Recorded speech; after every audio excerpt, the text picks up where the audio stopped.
Simon Cowell, the ruthless face of television, the man who created stars and shattered dreams with a single word. To millions, he was untouchable, the sharp-tongued king of talent shows, but behind the glare of the cameras hides a truth far more chilling. A lonely boy who grew up starved of affection, a man scarred by betrayal, crushed by scandal, and broken by tragedies money could never fix. Tonight, we uncover the story Simon Cowell never wanted you to hear, and it will change the way you see him forever. For more than 2 decades, Simon Cowell reigned as the architect of modern talent television. He wasn't just another executive hiding in boardrooms, he became the face audiences tuned in for, week after week. With American Idol, The X Factor, and Got Talent, he built shows that weren't simply entertainment, but cultural earthquakes, giving birth to superstars who defined an entire generation. At his peak, over 600 million viewers across 100 countries watched formats stamped with his name. He was hailed as the most powerful man in television, a ruthless visionary whose raised eyebrow could terrify contestants and whose cutting words could ignite careers. To the world, Simon Cowell was not just successful, he was invincible. But power always casts a shadow. Behind the glitter of global fame lay a private battlefield littered with wounds the cameras never captured. Simon's empire looked unshakable, yet his health faltered under the crushing pace. His nights stretched into silence, and friendships dissolved into dust. The man who built his fortune on control was haunted by battles he could never control: loneliness, regret, and a gnawing emptiness that applause could not fill. For years, the world only saw the ruthless judge, the man who seemed immune to weakness. Few were prepared to face the haunting truth Simon carried in silence, that even the strongest can be broken, and even legends can bleed. Simon Cowell's first stage was not wrapped in dazzling lights, but in silence, the kind of silence that leaves scars. Born in 1959, he grew up in Elstree, Hertfordshire, inside a home that looked glamorous from the outside, yet was fractured within. His mother, Julie, a ballet dancer and socialite, glided through life with elegance but kept her emotions locked away. His father, Eric, a music executive and property developer, valued discipline and achievement above tenderness. Years later, Simon would admit with aching honesty, "My father never said, 'I'm proud of you,' even when I needed it most." That absence of affection, small to outsiders, became a lifelong wound. Each unspoken word of love became a shadow that followed him into classrooms, into stages, into every silent night. At school, Simon found no refuge from the coldness of home. At Radlett Preparatory and later Dover College, he wasn't the shining star his parents might have hoped for. Instead, he was the restless boy on the margins, breaking rules, clashing with authority, carrying the shame of never measuring up. His classmates were remembered.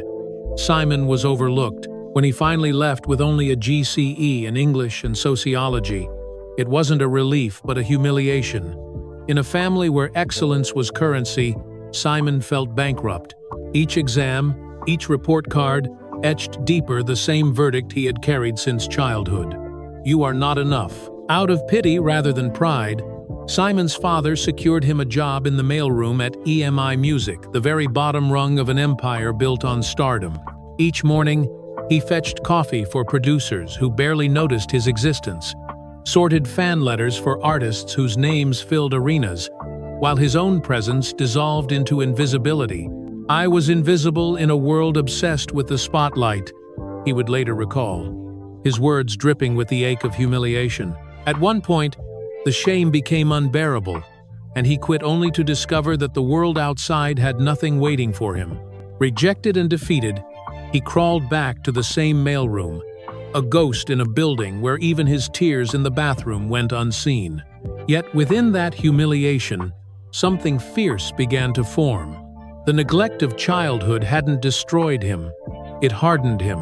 Each dismissal, each door slammed shut, became fuel for defiance. The boy who had once cried quietly in the bathroom was slowly transforming into a man determined to force the world to notice him.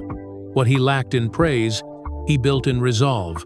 What he lacked in affection, he replaced with ambition. Simon's story was no fairy tale, it was a crucible. Every withheld embrace, every unspoken word of love, forged a relentless, almost ruthless drive. The invisible mailroom clerk was preparing to step into an industry as merciless as the wounds that had already scarred his soul. Armed with little more than grit and audacity, Simon took his first daring leap in the early 1982 with the launch of Fanfare Records. At first, it looked like his gamble had paid off. Glittering pop hits like Sanita's So Macho suddenly made the once invisible boy visible everywhere, hosting parties, rubbing shoulders with stars, tasting the intoxicating sparkle of success. For the first time, Simon was no longer the forgotten clerk. He was the man of the moment. But champagne can sour overnight. Trends shifted, sales collapsed, and the empire he thought he was building crumbled to dust. By the end of the decade, Fanfare was nothing but abandoned offices and worthless contracts, and Simon, barely in his 32nd, was drowning in debt and despair. The fall was brutal. Friends who once toasted his success vanished without a trace. Creditors circled like vultures, and Simon found himself retreating to his parents' home, back to the same childhood bedroom that had once echoed with loneliness. To the world, it was a failed business venture. To Simon, it felt like personal annihilation, as if the boy starved of affection had grown into a man stripped of dignity. Years later, he would confess that this period nearly broke him, describing himself as a ghost haunting his own life. But even in the ashes of humiliation, something fierce was smoldering. The collapse of Fanfare hadn't ended Simon Cowell, it was reshaping him into someone far more dangerous. When Simon re-entered the music industry in the early 1992, it wasn't triumph, it was survival. At BMG, he arrived with the stain of failure on his name, whispered about in corridors as the man whose empire had collapsed before it even began. Every meeting was a test, every handshake a silent question. Could this man really deliver? Humbled, Simon tore apart everything he thought he knew about music. He abandoned the dream of chasing timeless artistry and turned instead to the heartbeat of the masses. He realized with painful clarity that critics didn't buy records, ordinary people did. And so, with desperation as his guide, Simon rebuilt his philosophy from the ground up. Simon began signing acts others scoffed at: pop duos like Robson and Jerome, boy bands like Westlife, and groups like Five. Purists mocked them, journalists sneered, but their records flew off the shelves by the millions. Each hit was bittersweet, proof of his instinct, tainted by the scorn of an industry that dismissed him as cheap. Yet within that mockery lay his greatest revelation. Fame wasn't about perfection, it was about connection. He stopped chasing the applause of insiders and started listening to the roar of the crowd. Still, the victories were fragile. Behind every chart, success lurked sleepless nights of fear, haunted by the dread that another collapse could erase it all. By the late 1992, Simon had clawed his way back into relevance, but the scars of failure never left him. Every deal felt fragile, every contract a reminder of how quickly it could all collapse. Yet in those sleepless nights, he was piecing together a new weapon, the understanding that mass audiences, not critics, determined destiny. He studied what made people cheer, what made them remember, and what made them believe. And with that knowledge, he prepared for a gamble far greater than a record label. Simon wasn't just chasing another hit, he was about to step into the spotlight himself, and in doing so, change the entire landscape of television. In 2001, Simon stepped out of the shadows and onto the stage with Pop Idol. Many doubted him, calling him too harsh, too blunt, too cruel to connect with the public. But what critics dismissed as cruelty, audiences embraced as truth. His sharp tongue, piercing honesty, and refusal to sugarcoat failure electrified viewers tired of polite lies. Almost overnight, Simon Cowell became as famous as the contestants he judged. Pop Idol wasn't just a show, it was a cultural jolt, and Simon was its lightning rod. For the first time, The invisible boy from the mailroom wasn't just seen, he was unforgettable. When American Idol launched in 2002, Simon's transformation was complete. No longer the failed entrepreneur or background executive, he was now the face of a television revolution. Week after week, millions tuned in not just for the singers, but for his verdict, the raised eyebrow, the cutting remark, the devastating silence that could shatter dreams. What others saw as cruelty, the audience celebrated as honesty. His presence turned American Idol into a juggernaut and made him one of the most talked-about figures in entertainment. By the mid-2002, with the X Factor in the UK and Got Talent spreading worldwide, Simon Cowell wasn't just judging stars, he was creating them, wielding influence across more than 100 countries. He had become, as the press declared, the most powerful man in television. But power carries a cruel weight. The bluntness that made Simon famous also made him despised. He was booed in public, ridiculed in tabloids, and painted as a villain by critics who saw only his sharp edges and none of his conviction. Behind the cameras, the schedule was relentless: endless auditions, global franchises, live broadcasts, and the crushing responsibility of holding entire brands on his shoulders. The higher he climbed, the more isolated he became. Nights once filled with laughter and company were replaced by silence. Friends drifted away, relationships faltered, and the boy who had once longed for affection was now a man starved of peace. Even in the glare of studio lights, Simon confessed, "I often felt completely alone." In 2013, Simon's carefully constructed empire cracked open under the weight of scandal. News broke that he was expecting a child with Lauren Silverman, the wife of his close friend, Andrew. Overnight, the master judge became the judged. Headlines screamed betrayal. Tabloids feasted on every detail. And the man who once controlled the narrative of countless careers found himself trapped in a story he could not escape. The deepest wound wasn't the public outrage, but the quiet abandonment of friends who turned their backs, and the whispers that followed him everywhere. Andrew filed for divorce on grounds of adultery, and Simon, once the embodiment of certainty, longed only for invisibility. Later, in a rare moment of candor, he admitted, "It was not something I'm proud of." Then, in February 2014, everything changed. Simon held his newborn son, Eric, in his arms, and for the first time in decades, the hardened mogul allowed himself to soften. Eric wasn't just a child, he was a fragile miracle, arriving in the wreckage of scandal to give Simon something he had never truly known: unconditional love. The man who once barked orders in boardrooms now spent nights reading bedtime stories, swapping contracts for Lego towers and critiques for lullabies. "My priorities changed completely," Simon admitted. "My world wasn't about ratings anymore. It was about him." For those who knew him best, fatherhood wasn't just a new chapter, it was salvation. The only force powerful enough to slow down the relentless machine he had become. Just as Simon was beginning to steady himself in fatherhood, life struck with a devastating blow. In July 2015, his mother, Julie Brett, passed away at the age of 89. To the world, it seemed a natural end to a long life. To Simon, it was shattering. Julie had been the anchor of his turbulent childhood, the silent witness to his rebellions, the figure whose approval he had always longed for, even when rarely given. Her death cut the last thread tying him to his beginnings. He stepped away from the X Factor, retreating into grief that stripped away the armor he had worn for decades. Later, he admitted softly, "Losing my mom was the hardest thing I've ever gone through." For a man who had spent his life chasing applause, the silence left behind was unbearable. In August 2020, at 60 years old, Simon's world nearly ended in an instant. Testing a powerful new electric bike in the courtyard of his Malibu home, one wrong movement hurled him violently to the ground. His back shattered in multiple places.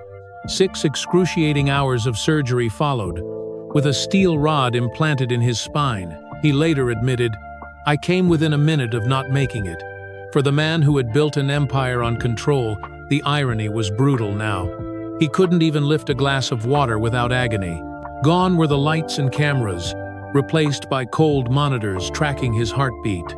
Yet the deepest pain was not physical. It was the thought of his 6-year-old son, Eric, possibly losing his father too soon. In that hospital bed, Simon realized he wasn't fighting for empires anymore. He was fighting for bedtime stories, for Lego castles, for one more tomorrow with his son. Barely 2 years after the accident that nearly killed him, fate struck again. In early 2022, Simon was thrown from another e-bike, this time shattering his arm and leaving his face bruised and bloodied. Though not as life-threatening as the broken back, the humiliation was merciless. Once more he was in a hospital gown, stitched, scarred, and mocked by headlines that painted him reckless and fragile. For Simon, the deeper wound wasn't physical, it was psychological. To be knocked down once was tragedy.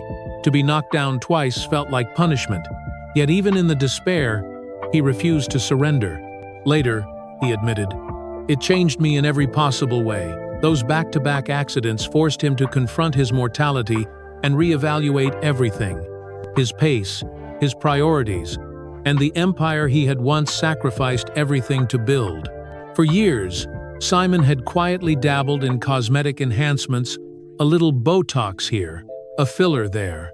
At first, the changes were subtle, barely noticeable, but as time passed, the pursuit of youth became an obsession. And by 2021, the results were undeniable. His once familiar features appeared swollen and stiff, his trademark smirk frozen into something unrecognizable. Headlines blared, "What happened to Simon Cowell's face?" Memes spread mercilessly, reducing the titan of television to ridicule. The irony was devastating. The man who built an empire on judging appearances was now being judged, mocked, and dissected for his own. Later, with rare humility, Simon admitted, "I went too far. There was a point I looked in the mirror and didn't recognize myself." For a man who had clawed his way from invisibility to omnipresence, losing recognition in his own reflection was its own form of annihilation. In September 2024, tragedy struck with a cruelty that left Simon shattered. Liam Payne, the boy he had first seen at 16, the voice he had believed in, the young man he placed into One Direction, was suddenly gone. At only 31, Liam fell from a hotel balcony in Buenos Aires. His life cut short in an instant. The headlines read like fiction, but the silence they left behind was devastatingly real. For millions of fans, it was a shock. For Simon, it was like losing a son. He remembered Liam's nervous laughter at his first audition, the determination in his eyes, the simple yes that had unlocked a global phenomenon. Now that light was extinguished forever. "Too young, too soon, too cruel," Simon whispered. The man who had built careers, who engineered culture, who seemed to control destinies, was powerless before this loss. In the wake of Liam's death, Simon withdrew into silence. Projects stalled, cameras switched off, and the man once omnipresent in global prime time now spent his nights holding his young son tighter than ever. Friends noticed how he clung to Eric, as if every laugh and bedtime story carried the weight of something sacred. It was as though he was trying to give Eric every moment Liam would never have the chance to live. In private, Simon replayed old audition tapes of Liam and One Direction, once symbols of youthful promise, now rituals of mourning. Each laugh was a wound, each song a ghost. For the mogul who once believed he could engineer stardom, the helplessness was unbearable. He could build empires, but he could not rewrite this ending. And in that powerlessness, Simon began to reflect on the fragility of life with a depth he had never allowed himself before. By 2025, Simon Cowell stood not as the ruthless king of Saturday night television, but as a man reshaped by scars, survival, and sobering reflection. At 65, he still sat on the Got Talent panel, but the sharpness of his verdicts had softened into counsel, his wit tempered with warmth. Each word he spoke carried the echo of nights spent in pain, every smile shadowed by trials endured. At home, life told an even clearer story. His Beverly Hills mansion, once a trophy of triumph, had become a sanctuary for healing mornings, filled with careful Pilates routines to protect his spine meals meticulously designed to fight hypertension and fatigue. Yet what frightened him most was not his back, but his failing eyesight. After decades under stage lights and lingering trauma, he now feared the day he might not see his son's face clearly. It was a vulnerability no empire could shield him from. Wealth had once been Simon's scoreboard, measured in mansions, supercars, and private jets. But at 65, he spoke of it with detachment, almost disdain. His fortune, estimated at more than $600 million, would not be left to Eric. Instead, it was earmarked for children's health care, creative education, and scholarships for the disadvantaged. "I don't want Eric to inherit money," he explained. "I want him to inherit values." For a man once obsessed with ratings and contracts, it was a profound shift from empire to impact, from possession to purpose. Even his appearance told the same story. No more Botox, no more masks. He wore his age with dignity, each wrinkle a scar of survival, each gray strand a reminder that time had finally slowed him down. Simon was no longer chasing youth or dominance, he was chasing meaning. From a lonely boy starved of affection to the most powerful man in television, Simon Cowell's journey was never one of smooth triumph. It was carved from rejection, scandal, heartbreak, and near death. Yet through every fall, he rose again, not untouched, but scarred, reshaped, and more human. Today, his greatest victories aren't measured in ratings or empires, but in the quiet rituals of fatherhood, reading bedtime stories, building Lego towers, holding on to laughter before it slips away. His legacy will not be the billions he earned or the stars he created, but the humility he found in loss, the strength he discovered in fragility, and the empathy he chose to leave behind. For Simon Cowell, the final truth is clear. Fame fades, wealth withers, health falters, but love, presence, and purpose endure.